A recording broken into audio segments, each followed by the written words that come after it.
As Latter-day Saint leaders, we face very difficult conversations that put us at risk of saying the wrong thing that can do more harm than good. Many of these conversations relate to LGBTQ Latter-day Saints. Have you had a fellow ward member come out to you about their LGBT identity? Have you had LGBT neighbors and you just don't know what to say to them, so you ignore them instead? Have you wrestled with balancing love for your fellow men while still respecting the doctrines of the restored gospel? In order to help, Leading Saints has put together the LGBT Saints Library with more than 20 presentations featuring individuals who have a unique perspective or expertise around this topic. 3 of the most popular sessions are available now to watch. Simply text the word LEAD to 474747 to start watching now, or visit leadingsaints.org/LGBT.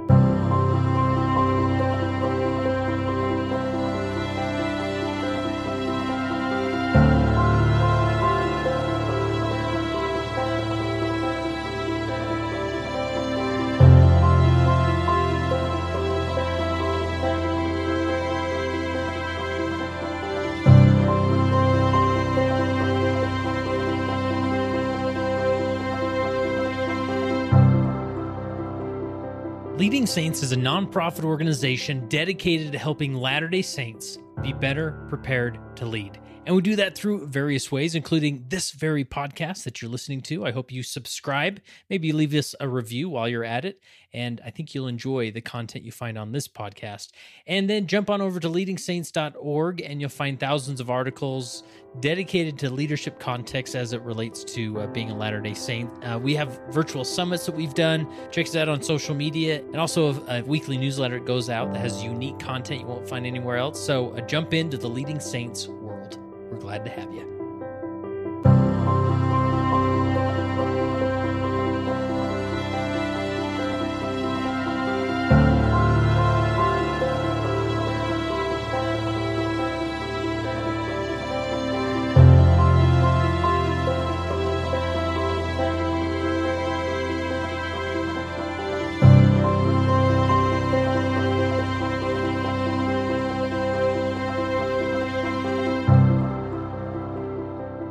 Today, I have the opportunity to connect with Vicki Clason. How are you, Vicki? I am doing so well. Thank you, Kurt. It's good to be here. Yeah, I think this is a long time coming. We've been we connected a little bit ago and finally got it arranged to have this discussion. But maybe give people a little bit about your background, where you're from, and some of that stuff. Sure. I live in Auberry, California, which is just east of Fresno, California. We're in the foothills. So yes, we're susceptible to wildfires. So we'll be talking about that a little bit today. I grew up in this community and I feel a sense of belonging. I feel some loyalty and a deep commitment to making things work in our community, not just in our ward, but our community. Yeah. I've been Relief Society president for 4.5 years. Exactly. Wow. I was called during a general conference, April of 2017. And here we are, general conference again, and I'm still doing this. So that's a little bit about me. Yeah, awesome. And are you a native to California? Or I am. Okay. I did spend some time in Utah, so I know how that works. I know what a ward looks like in Utah. Very different than our ward, which covers almost 2,000 square miles. Cool. That's great. And we're going to get in a little bit of the story that you experienced.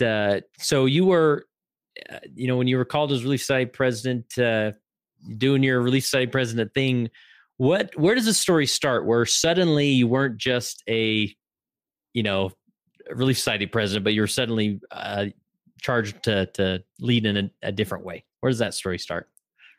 Well, if dealing with the Creek Fire. Yeah, the Creek Fire. Oh, my goodness.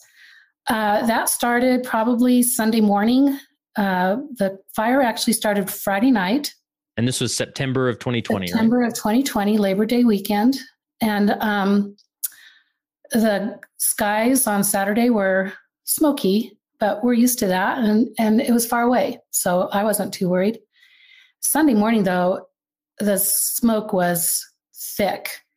And we had scheduled a ward council meeting by Zoom. And one by one, you know how you have all the little squares that you can see? one by one, people would disappear and say, Bishop, I have to go help so-and-so evacuate. Bishop, I need to go check on so-and-so. And people, the little squares just kept disappearing. And that's when I knew our ward was in trouble. People were needing to find places to go. And at that point, they were going to lower elevation towns that are in our ward. Of course, we would find out later that those people had to be evacuated too. So some people were evacuated twice because they would go to a lower elevation with ward members, and then they were evacuated also. So that's where it began. And that's when, actually, this sounds really awful, but I left. The smoke was really bad, and I got in the car with my daughter, and I was taking phone calls and text messages, had my notebook, trying to keep track of where everybody was going and what was happening and who was under evacuation orders. And we drove to St. George, where the air was clear, because I don't do well in smoke. Mm-hmm. And we got a little vacation rental, and I set up what I called evacuation headquarters. I set up my laptop and just pretty much like always on my laptop, taking text messages and trying to keep track of where everyone was going. Yeah. So help us understand, like when someone needs to be evacuated, I assume the local government is coming to the door saying, or through the news or whatever, saying this area is being evacuated and you have so long to get out. Is that right? Yes. Ideally, you have so long to get out. My family got about 20 minutes warning. Okay. They were on a warning evacuation. They put you on a warning evacuation notice, which means you should probably get out. And then you go into a mandatory evacuation. And our county had a very good system where you could go online and you could get alerts on your phone, so you would know. So yes, my family got an evacuation notice on Monday morning saying it's warning. 20 minutes later, they said mandatory. So they had to scramble. They were pretty much prepared. And I'm talking about my husband and my daughter, who lives just next door to us on our property. And was this before you went to St. George, or? No, it was after. Oh, okay. So you're in St. George. So I was like, please get yourself packed. I wasn't there to help. I had already packed away things in anticipation of a possible evacuation. Mm-hmm. So I wasn't worried about my own safety or my own possessions, but I was worried about my daughter. She has 3 children, and her husband was away at work. And that's how it was for a lot of people. They were on a warning for so long, and you do what you can, and then the mandatory evacuation comes and you need to get out. And sometimes, actually, in the case of my family, the sheriff came and knocked on the door. And that does happen quite often. Sometimes it's in the middle of the night. You see the lights flashing, and they have speakers, the bullhorn saying, please evacuate. It comes in a lot of different ways, but you pretty much know when they're serious that you need to get out. So I'm just trying to put myself in your shoes. As the really excited president, suddenly I would say your entire ward is told that they need to evacuate, right? And some people maybe have the means to drive to St. George and get a rental property. Other people have family they can go to. Other people have nobody, I would imagine, right? I am so glad that you are intuitive about the really complex situations created by this. Our ward was evacuated in different phases. They had different evacuation zones. So we were able to keep up on people here and there. But I have to just say how thankful I am for a stake presidency, Relief Society stake presidency, and our stake president, who had seen what was happening and immediately asked the members of our stake in Fresno, far away from the fire, not in danger of any evacuation orders, asked them to please volunteer to house people who didn't have a place to go. And he was able to he had the capacity, our stake president had the ability to house every single member of our ward if we needed. We didn't need it. Like you said, a lot of people found family. Some people had insurance that put them up in hotels if they could find one, because we had a total of 30,000 people in our community evacuated. So hotels were booked.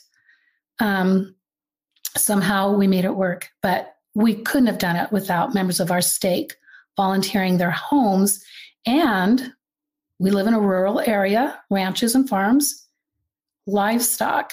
We had members of the state come up with trailers and trucks and hauled livestock down and housed them on their own property. Oh, wow. Because that's their livelihood, right? Yes. Oh, it was incredible, the amount of livestock that was evacuated from our community. Just incredible. Yeah. So a good portion of your stake was not under threat of the fire. Correct. Okay. Correct. And so a lot of those members just said, hey, I got an extra bedroom, send somebody here. And I imagine like that's what you're mainly coordinating. Is that right? Yes, absolutely. So what we did is we would contact each member of the ward. We would let them know, just in case they didn't. We have a lot of elderly people, to let them know you were on just to let you know you're on a warning evacuation notice. Let us know how we can help you. If you need a place to go, please let us know. Please let us know where you're going. So we had a spreadsheet, and that's a thing I would recommend for leaders. It's possible to get a spreadsheet from the tools that we have, the member tools. But it was kind of clunky and didn't really work for what we needed. So we created our own, and we kept track of where the territory they were living in, the evacuation status, where they were going. And we tried to just keep track of everyone that way to make sure they were all in a safe place. Yeah. So you went into the system and you can export the role pretty much, right? With address and everything, and import it into a spreadsheet. And you did that, but it wasn't awesome. It wasn't awesome. Okay. Because, and probably it's unique to us, but we have a lot of addresses. If we sorted by addresses, we have a lot of addresses that tell us that someone lives in, say, Clovis, California, but they actually live closer to Prather, California. So it was just easier for me. I just made my own spreadsheet. Yeah. And you just manually entered that data, or? I did. Okay. I was in St. George, and that's what I did while I was keeping track. And we kept it on keeping track of everyone. We had text messages going between me and the bishop and the elders quorum president. They were receiving information from ministering brothers and sisters. If we didn't have a strong culture of ministering in our ward, I don't know how we could have done this, because they were awesome. Everyone reported on each other. I called one sister that I was just particularly concerned about. She was older and her husband wasn't doing well. And I said, I just want to make sure how you're doing. Before I could even get the words out, she said, I just want you to know that so-and-so is okay and so-and-so is okay. And she listed all of the sisters that she had on her, assigned to her as a ministering sister. She wanted me to know that they were all where they were going and what was happening. And I had to say, but what about you? And she said, oh, and I also know my neighbor. What about you? And she finally said, oh, yeah, well, I'm okay. I'm at my daughter's and I'm doing fine. And we're both here safe and sound. So that's the kind of culture we have in our ward, that we look after each other. Yeah. And you mentioned just in these principles that you sent me, that the first one being everyone must be counted. And that's really what you were initially trying to do, is like, how can we organize this in a spreadsheet so that we don't let anybody fall through the cracks and whatnot? So anything else that you would address as far as this principle of making sure everybody is accounted for? Everybody is accounted for, even those people that don't want to be counted. And so I had to make some phone calls to people that I knew didn't want to hear from me, and didn't always get answers and didn't always have friendly responses, but I just felt driven. And I'd say that's my experience, but I know the bishop and elders quorum president did the same. And we try to reach every single person. If their name was on our rosters, then we tried to make sure that they knew we were here and we could help them if they needed it. And then, so you're mainly just calling, and a team of people calling people and just making sure everybody's accounted for, right? Yes. Using ministering brothers and sisters, using neighbors, friends. We did whatever we could. Do we catch everybody 100%? We did not, but we did very well. Yeah. Did you feel at all limited, just by being sort of out of town, or was it sort of nice that you could have a headquarters there to handle all that? It was a blessing. Yeah. It was a blessing I was out of the fray. If I was here, I would have been driving around trying to help people pack. So it was a blessing to be kind of removed from it so I could really focus on reaching out to people by phone and by text, by email, however means we could. Facebook Messenger, we used all means possible.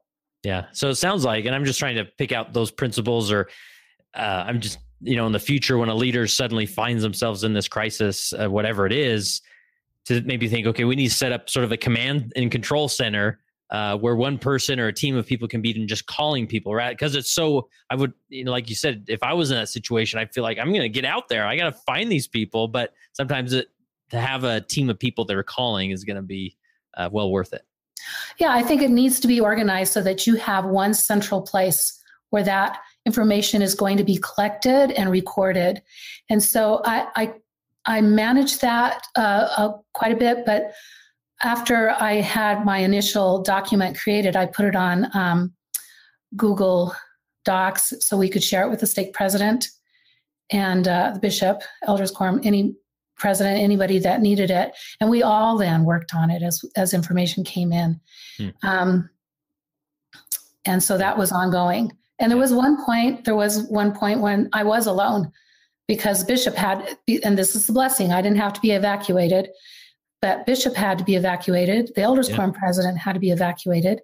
And at one point, and it was late at night when it happened, it was unexpected, a community that seemed to be safe. And everybody thought, well, good thing we live here because we're safe.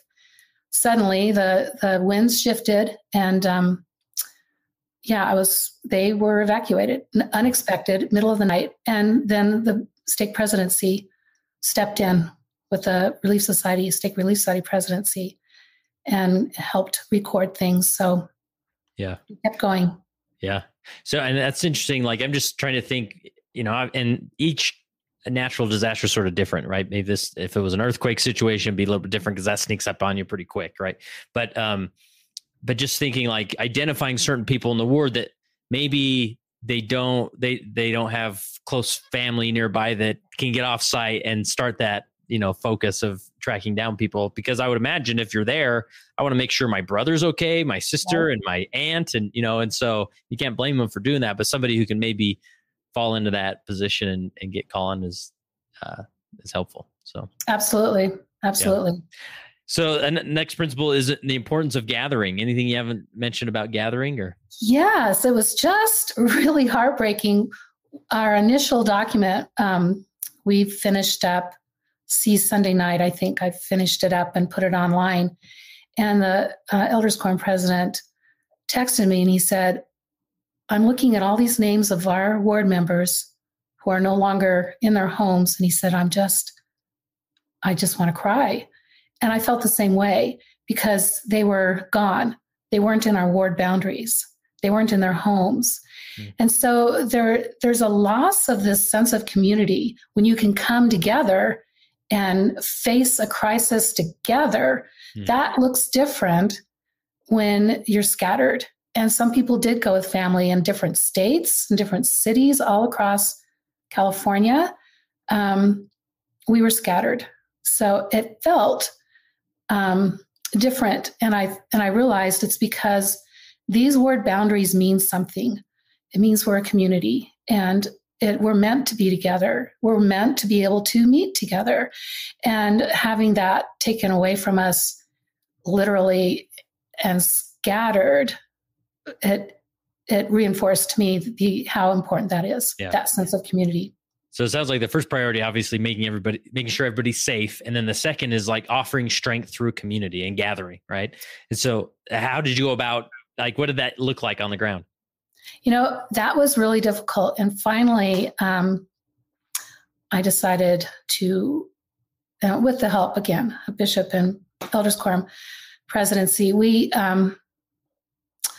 I started sending out text messages and using Facebook to let people know where we're at. And one of the fun things that we did is on Facebook, I said, okay, let's have everybody report in. Where are you? What's happening?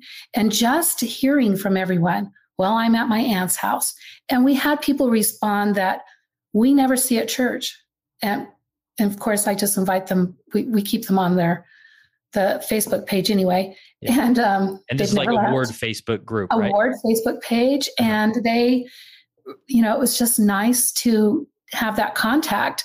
So I tried to do more emails. And I think about that time or shortly thereafter, I began a different way of emailing because in the past, I usually just send a little page announcements. My secretary does that. And so we created something a little bit more friendly, with more color. I used MailChimp and created something that I hoped would make people feel like, we're communicating, we're still together. And so I think communication is key, really, just to let people know we're here. And then the stake put together a couple of nights where we could go to the different buildings in the stake and collect items that evacuees might need. Like you might have forgot your toothpaste or our ward, this seems silly, but our ward remembers this huge pile of pillows that people collected. And for some reason, we were just so grateful for those pillows because you don't think to bring your pillow when you're evacuated. That takes a lot of room.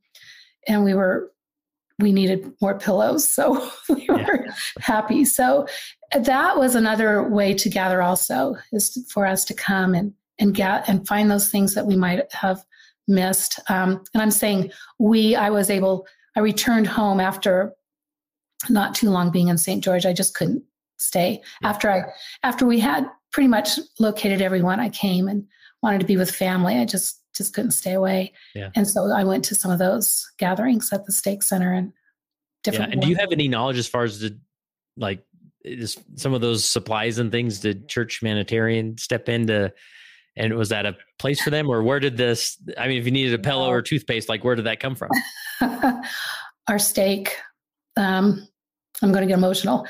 Yeah. Our stake was so supportive. I've heard stories of people fighting over linens in Target because they wanted to donate those to evacuees. So our ward had first pick it was just from our stake members. That's all.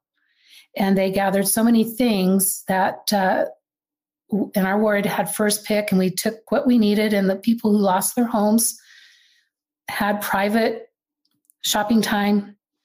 And then the rest went to other evacuees in the valley. That's awesome. Really cool. Anything else around the concept of gathering that you seem to work? For us to work, we did have some community gatherings. We were actually under, pandemic lockdown in California. Mm-hmm. We weren't even supposed to we weren't supposed to have more than 8 people in our buildings at a time at one point. So we kind of just didn't pay attention to some of those things. We did meet outside and we tried to do what we could, but we had a lot of people scattered. So our gatherings were very small, but our community had a gathering, a huge gathering of everyone in the community. And a lot of the ward members went and found each other, and it just felt really good. So I somehow, to work around whatever the obstacles are, it's important for people to gather. And I think because we didn't have as many opportunities to gather as we could have, we're now in the kind of the healing and recovery stage. I think it would have helped us heal and recover faster had we been able to group together in a ward meeting directly after the crisis and just talk about our experiences and know that we weren't alone in some of the emotional trauma that some of us experienced. I have some close friends up in Alaska, and a few years ago, they had a pretty significant earthquake there. And they said that following fast and testimony meeting, there's this feeling everybody had to sort of stand up and tell their earthquake story, right? But as human beings, there's sort of this healing nature of coming together as a community and saying, this is what I experienced. What did you experience? And then it just creates this natural empathy that heals so much, right? So it's almost like creating that venue. And, now maybe with less restrictions or whatnot, you can maybe gather people more closely or in rooms, or split them up in groups and say, just talk about your experience, because that can be extremely healing.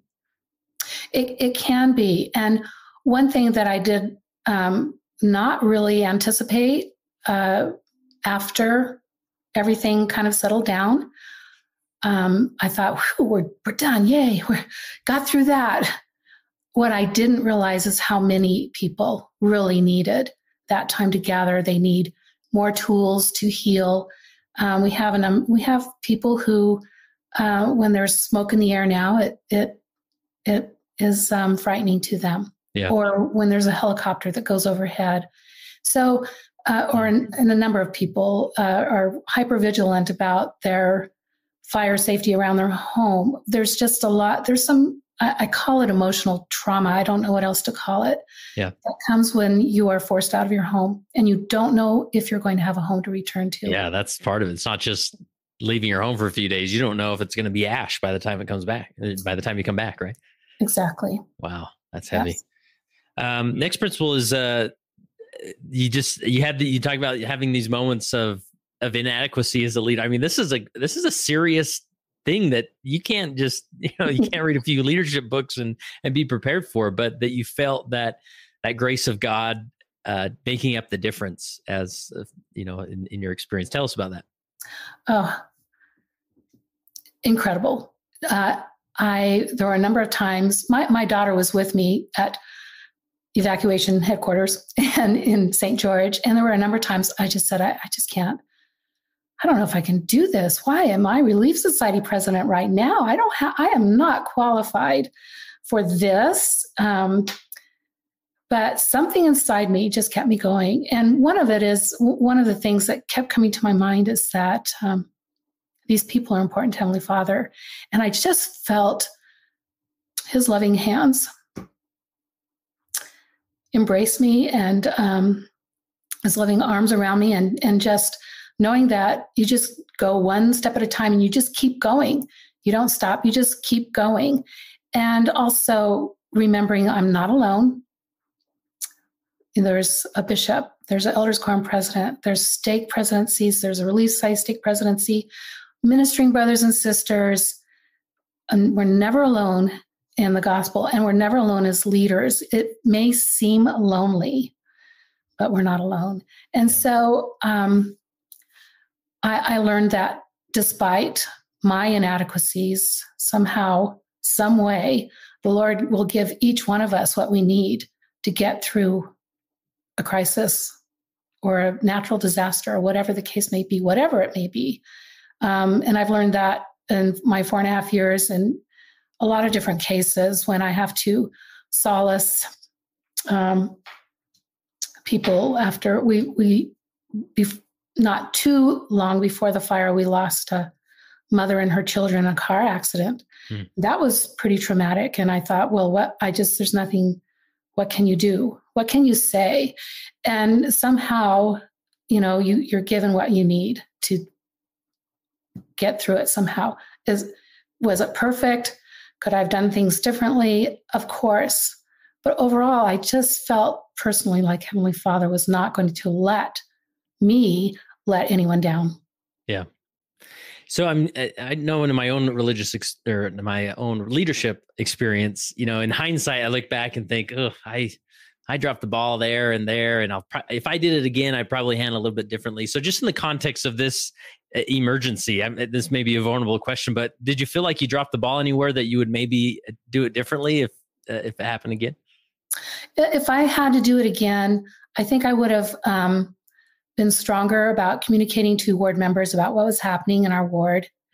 I didn't realize how important that was until I just started doing a few things and people responded, "Thank you. We had no idea what was going on."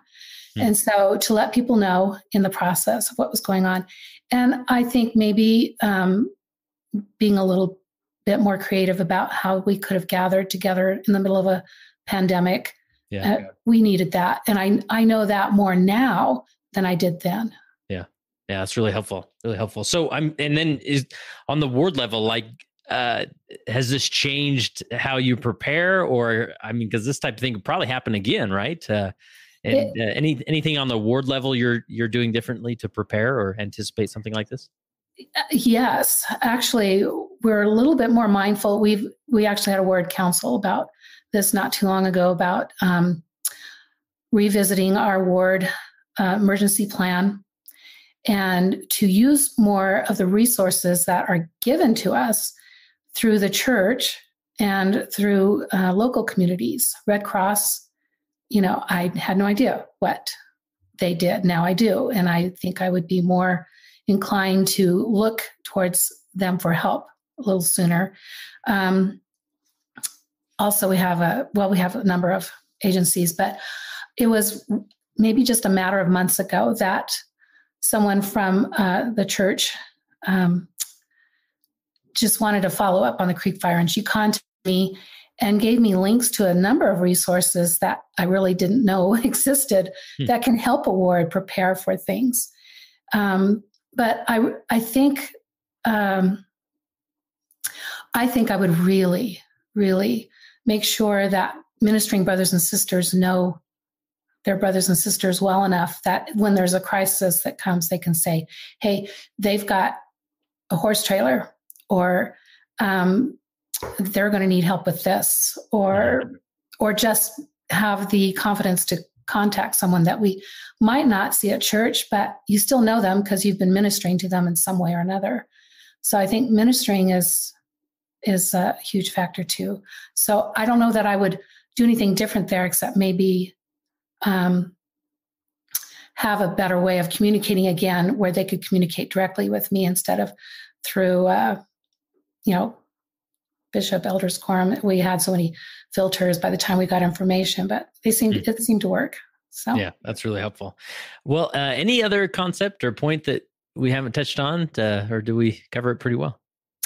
I think we've covered it well. I would just like to say how much my heart goes out to those in California who are in the middle of wildfire evacuations right now, even as we speak. Wow.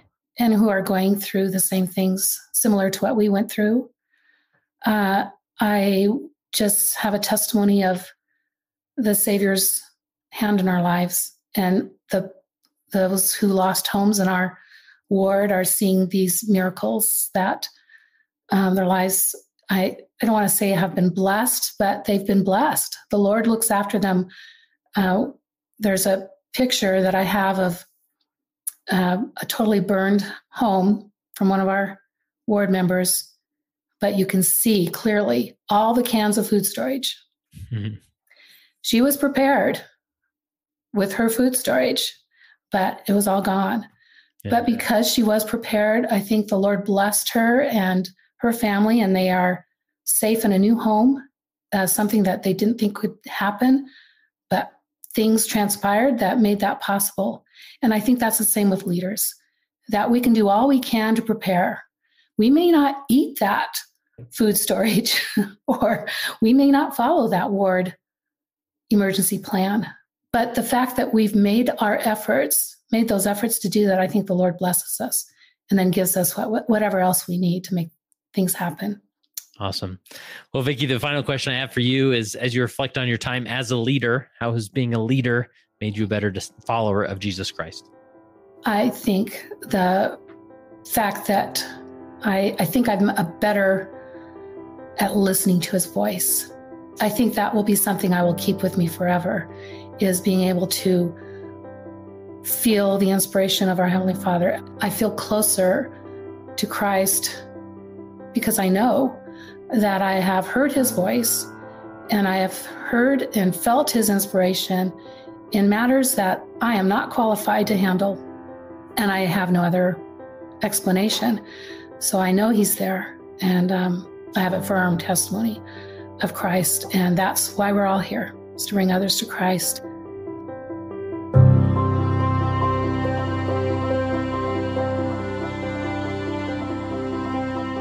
And that concludes this How I Lead interview. I hope you enjoyed it. And I would ask you, could you take a minute and drop this link in an email, on social media, in a text, wherever it makes the most sense, and share it with somebody who could relate to this experience. And this is how we develop as leaders, just hearing what the other guy's doing, trying some things out, testing, adjusting for your area. And That's where great leadership's discovered, right? So we would love to have you share this with somebody in this calling or a related calling, and that would be great. And also, if you know somebody, any type of leader, who would be a fantastic guest on the How I Lead segment, reach out to us. Go to leadingsaints.org/contact. Maybe send this individual an email letting them know that you're going to be suggesting their name for this interview. We'll reach out to them and see if we can line them up. So again, go to leadingsaints.org/contact, and there you can submit all the information and let us know. And maybe they will be on a future How I Lead segment on the Leading Saints podcast. And remember, text the word LEAD to 474747 in order to access the 3 free sessions of the LGBT Saints Library.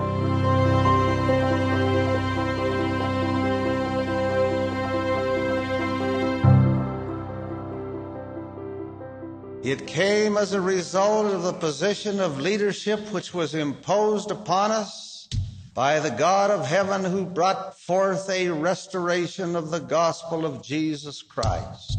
And when the declaration was made concerning the only true and living church upon the face of the earth, we were immediately put in a position of loneliness, the loneliness of leadership, from which we cannot shrink nor run away, and to which we must face up with boldness and courage and ability.